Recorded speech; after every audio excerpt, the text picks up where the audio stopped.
আরেকটা অতি গুরুত্বপূর্ণ কারণ যে কারণে চায়না তাইওয়ানকে দখল করতে চায় এবং ইউএসএ সেটা বাধা দিতে চায় সেটা হচ্ছে টিএসএমসি। এই একটা কোম্পানি টিএসএমসি গোটা পৃথিবীর অ্যাডভান্স মাইক্রোচিপের 90% চিপ প্রডিউস করে এই তাইওয়ানে।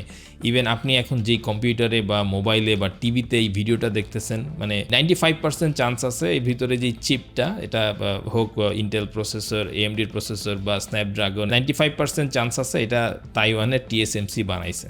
টিএসএমসি যদি একদিন বন্ধ থাকে গোটা পৃথিবীর সাপ্লাই চেইন ওলটপালট হয়ে যায়। শুধু কম্পিউটারের প্রসেসর না, আপনার টিভি, ফ্রিজ, ফাইটার জেট, এটার ভিতরে যে মাইক্রোচিপ থাকে এটা এই তাইওয়ানের টিএসএমসির এই ফ্যাক্টরিতেই হয়।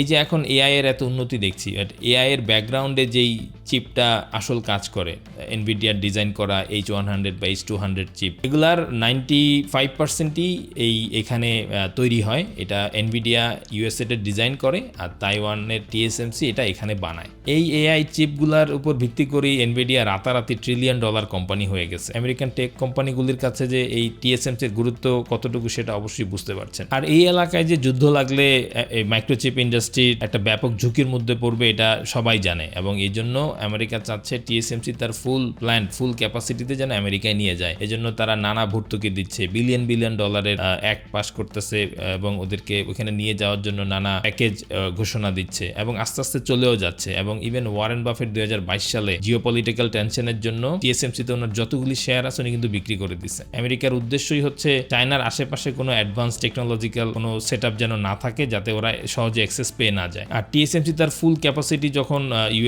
ইউএসএ নিয়ে যাবে, নানা স্টেটে ওরা ফ্যাক্টরি বানাচ্ছে এবং খুব দ্রুত এক্সপ্যান্ড করতেছে ইউএসএতে।